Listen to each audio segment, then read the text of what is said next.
Welcome back to my channel. Today we are going to discuss about fetal skull. Fetal skull is to some extent compressible and made mainly of thin palatable tabular bones forming the vault.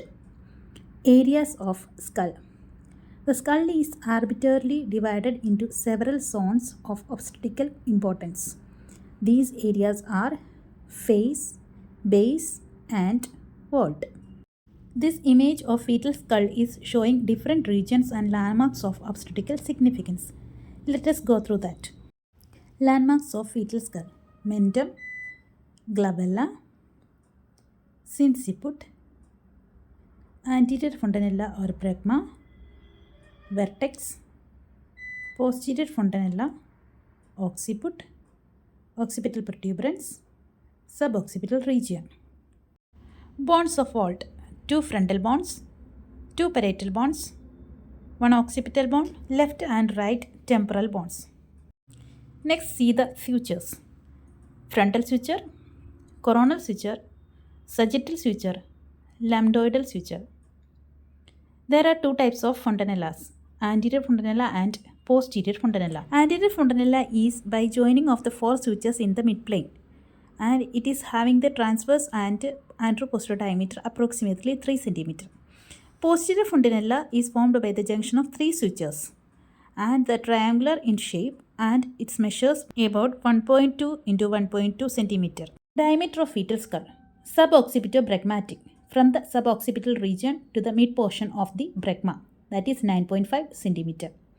Next one is suboccipitofrontal, suboccipital region to the center of sinciput. Next is occipitofrontal.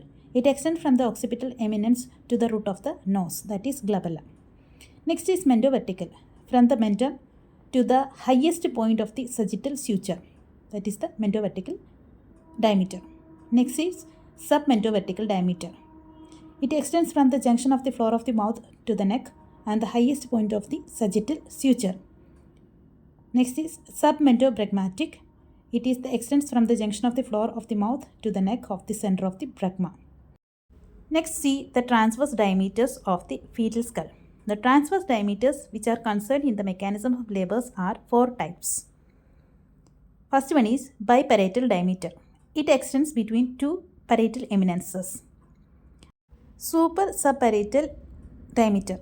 It extends from a point placed below one parietal eminence to the point placed above other parietal eminence of the opposite side. Bitemporal diameter. It is the distance between the anterior inferior end of the coronal suture. Next is bimastoid diameter. It is the distance between the tip of the mastoid process. The diameter is incompressible and it is impossible to reduce the length of the bimastoid diameter by obstetrical operations. This image you can use for the further study of bones, sutures, fontanellas and the transverse diameter, and this image you can use for the anteroposterior diameter. Thank you all. Please follow me for the next class.